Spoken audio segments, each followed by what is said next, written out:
Bien, nous sommes de retour pour voir ce que sont devenues nos cultures.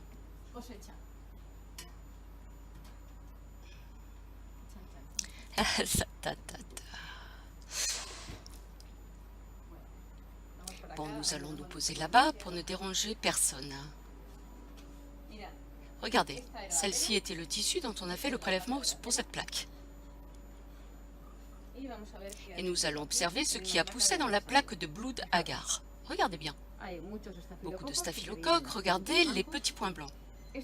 Ce qu'on voit ici semble être pathogène. D'après la microbiologiste, mais je ne suis pas sûre de ce que cela peut être. Cette autre zone est très moche, nous devons l'identifier car on ne sait pas ce que c'est. Et c'est fort probable qu'il y ait d'autres mauvaises choses, des bactéries diverses. Et des sèves différentes qu'on ne peut pas deviner juste en regardant cette plaque. Mais on peut s'assurer que ce sont des staphylocoques et peut-être ici des grammes négatifs. Mais on devra faire la confirmation.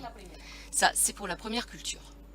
Pour la plaque du masque numéro 2 que je pose toujours dans mon sac à main et je le ressors à chaque fois que je vais au Carrefour, je me dis il faut que je mette le masque. Eh bien, ce masque, je l'utilise peu.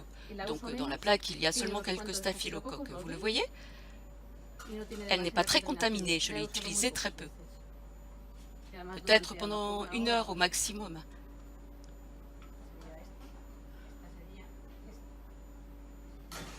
Celle-ci vient d'un masque neuf. Regardez, et c'était tout neuf. Et malgré ça, il y a quand même des bactéries qui ont contaminé la plaque. Rien qu'en manipulant le masque tout neuf, tout juste sorti de sa boîte. La plaque est contaminée. Personne n'a utilisé ce masque et pourtant il y a 1, 2, 3, quelques colonies. Pas beaucoup, mais quand même. Ce n'est pas totalement stérile.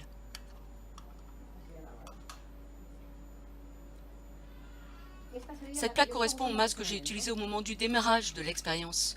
Il y a des staphylocoques, des streptocoques, une bactérie ici, je ne sais pas si vous la voyez. C'est par ici, on ne sait pas ce que c'est. On va devoir deviner ce que c'est, ok?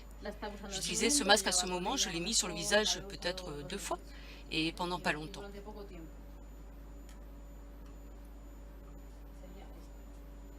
Et maintenant, nous allons voir le masque qu'un ami a utilisé pendant 3 semaines et pendant 8 heures par jour, au minimum, ou plus.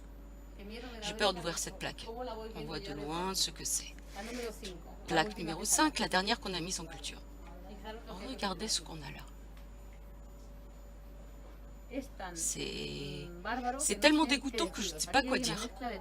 Ici, on trouve de tout. Staphylocoque, streptocoque, grammes négatifs, bacilles pathogènes. C'est terrible. On ne sait pas s'il y a des champignons. Cette plaque est si saturée de germes que nous ne savons pas en principe quoi dire. Il faudrait faire d'abord des analyses. Et lundi prochain, nous vous tiendrons au courant. Je vais garder cette plaque en souvenir. J'ai quelque chose à vous dire aussi. J'ai apporté un désinfectant naturel que j'ai toujours dans le sac à main. C'est un désinfectant à la Ravinsara, aux feuilles d'arbre de thé et à un 70% en alcool.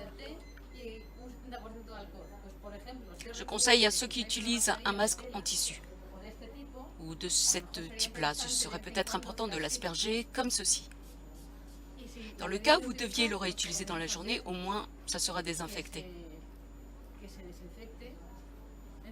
En plus, ça sent bon. Vous le laissez sécher et enfin, vous pouvez le remettre. Parce que cette chose-là, je ne vous conseille pas. C'est dangereux pour la santé.